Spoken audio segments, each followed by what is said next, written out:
Hello, fellow introverts, and welcome back to the Introverts Haven. My name is Megan, and welcome back to my library. We are weeks away from summer, like very short amount of time until summertime. And today is the first day that it really feels like it. It is warm, the sun is basking, there are no clouds in the sky, which if you live in New England, then you know.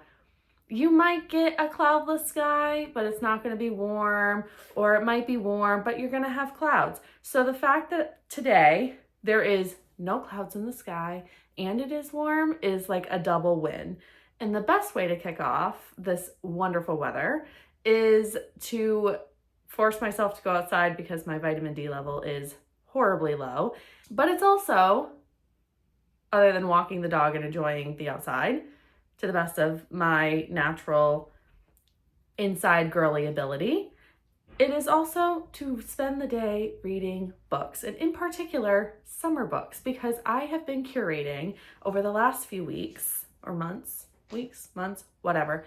I've been curating over the last little while a list of a whole bunch of great summer themed books that I am going to be chipping away at. I hesitate to say it's my TBR. And for those of you who don't know, AKA my friend Crystal, who is so supportive and watches my videos, TBR means to be read. It's basically a stack of books that you mean to get to. So for the rest of the book community, you already know what that means. But yes, I have a stack and I am going to try to get to as many of these as I can. Some of them are left over from last year that I just didn't get to. Historically, summer tends to be my slump months. I don't know why I tend to slump in the summer, because it's not like I do a ton of outdoorsy activities, but I just tend to slump a lot in the summer. So these books are hopefully ones that will keep me from being out of a slump. So without further ado, let me tell you all about them. So the first summary book is Crash Landing by Annie McQuaid. This is a debut novel, so I have no idea. I'm kind of going in blind to how good the writing will be. But before we get started talking about this book, look at this cover. How could anyone walk by this book and not pick it up for the cover in and of itself? I'm so excited. I will probably read this book later today because I just finished the last book that I was reading and I have been like drooling over getting to this one. This book is following Piper, and Piper was broken up with, unfortunately, by the love of her life, Wyatt. And she has done her best to kind of move on despite the heartbreak. However, she has to go to her best friend's destination wedding. And who is also going but her ex Wyatt, the one that she has tried her best to kind of get over. But things go from bad to worse when their flight ends up canceled. Wyatt decides that he is going to fly them in a little plane. I'm assuming he's got to be a pilot. I don't know, or maybe he hires a little pilot. I don't know. Point being, they get on a plane together and they are going to go make it there, come hell or high water, canceled flight be damned. Unfortunately, their flight goes down and they are on a deserted island in the Caribbean and they end up having to survive together, and those old feelings do come back. This is a second chance romance. I'm assuming wanting to give their love story another go, but again, they have to survive on this deserted island until help can arrive to rescue them. This sounds so fun, so tropical. Second chance romances, they can be give or take. Sometimes they're great, sometimes they're not. But I have high hopes, and I have high hopes because in part, and I know they say like, don't judge a book by its cover, but like, if this is what I have to look forward to, I'm all about it. So I will probably pick this one up later today, and hopefully her writing matches the suspense of this cover by. We shall see. No summer is complete without a trip to camp. So the next book is Firefly Summer by Matson. It's a middle grade, and I don't typically reach for these very often, but this one looks super, super cute, and I just happened to stumble upon it earlier this year. This book is following Rihanna, and Rihanna lives with her dad and her stepmother. Rihanna's mother unfortunately died when she was very little, and she doesn't have a lot of memories of her, and she doesn't know her side of the family or anything like that. But then one day, randomly, she ends up getting I think it was a letter from her maternal side of the family inviting her to come to the summer camp where her maternal grandparents live. And when she's there, she encounters this huge family and this huge side of the family that she knew nothing about. But she slowly kind of wanting to be a part of that side. But she doesn't know a lot about her mom because her mom died when she was really young, and she's always kind of wanted to know about her. So while she's at this summer camp, it sounds like there's a whole bunch of summertime activities. There's a literal treasure map. Looks like, I'm gonna assume, some canoeing, probably some bonfires, and just like a fun childhood summertime at a camp. Like, what could be better than that? It kind of gives Parent Trap vibes.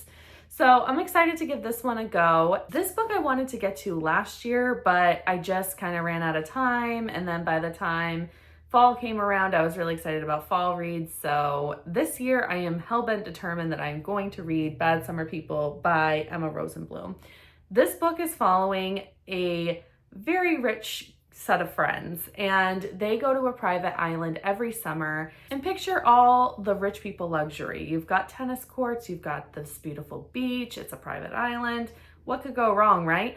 Until a body sweeps onto the shore one day and an investigation begins into these people's lives, and it sounds like they kind of have a lot to hide. I heard really great reviews about this book last year, and I'm sure the summer vibes are going to be immaculate. Rich people drama on top of that is always my gig. So I'm confident that this year is going to be the year that I'm going to get to this one. Next up is Wildfire by Hannah Grace. Again, was this a cover buy? Yes. Look at these edges. Just stunning. Just stunning book. This book is following Aurora and Russ, and they happen to have a one-night stand one night. And she takes off in the morning before he even gets to figure out what her name is, and basically just is like, yep, I got what I wanted, I'm off, I'm out of here. But her getaway is not the last time that she is going to see this man, because coincidentally, they are both summer camp counselors at, I think, what's the name of this? Does it even say? Nope, it just says summer camp counselor. So I don't know what the camp's name is yet. However, they end up running into each other, and there are still sparks there despite the one night stand that they had previously had.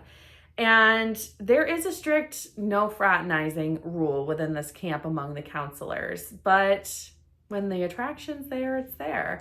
And so these two, I'm assuming, are going to be sneaking around as camp counselors this summer and probably doing some less than appropriate things, because I've heard that Hannah Grace does put some pretty sexy scenes into her writings. And again, come on. I love a pretty book.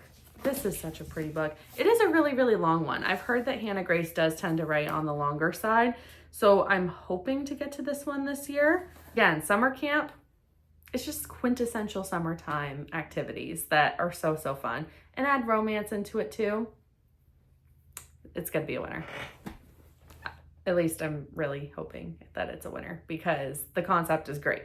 Next up is The Beach Vibes by Susan Mallery. This is another stunning cover. Like, there is a theme this year of just absolutely stunning books, which I feel like the more stunning the covers are, the more likely you're gonna be to wanna grab them. Maybe that's just me, I don't know, but this is also so pretty. Like, so pretty.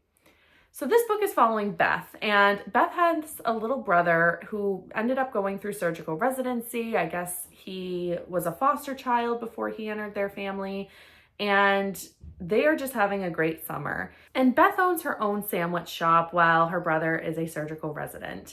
And they end up getting really close with Beth's best friend. And in fact, it gets to the point where Rick and Beth's best friend, Jana, actually end up dating. And Beth may or may not have a fling with her best friend's brother. Yes, his name is Teddy.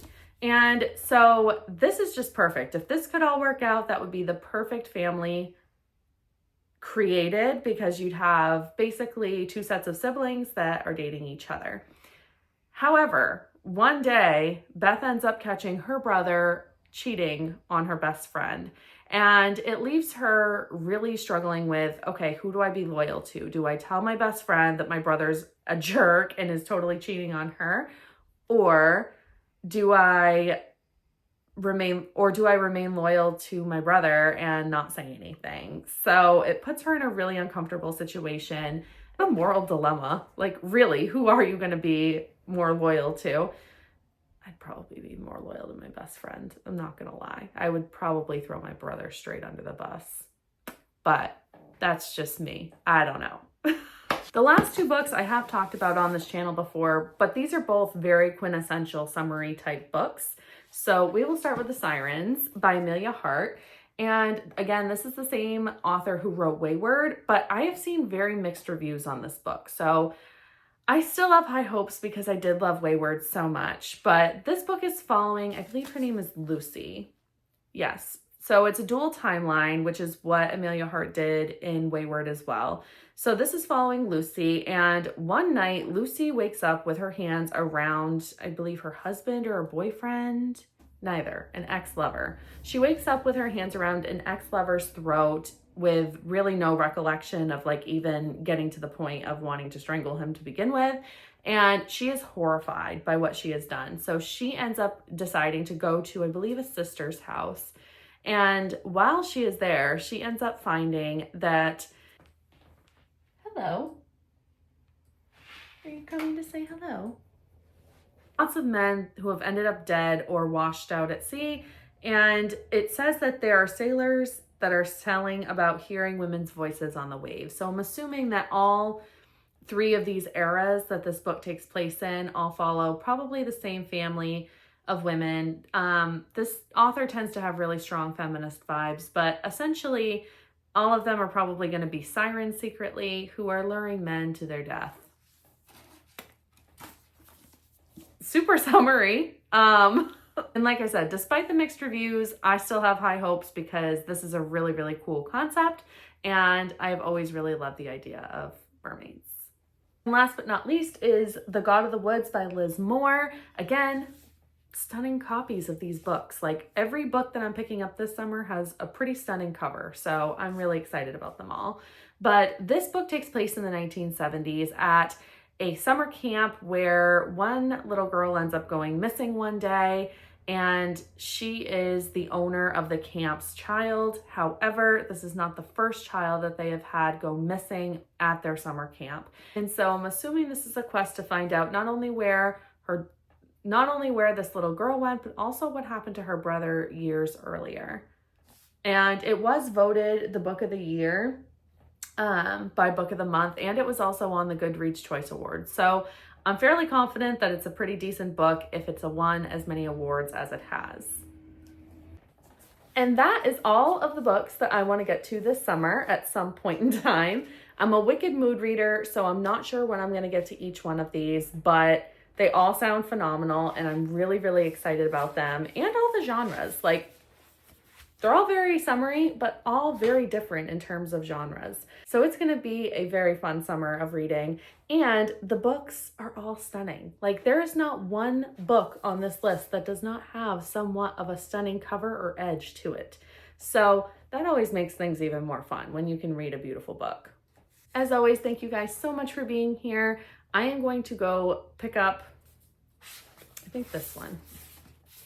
I think I gotta read Crash Landing. Like, oh, so beautiful. But thank you all so much for being here. I really, really appreciate everybody who sticks around to watch these, and hopefully you will be interested in at least one of these books. And if there are other summer books that are phenomenal that I have somehow missed, let me know about it. These can be current titles, backlist titles. I'm open to whatever.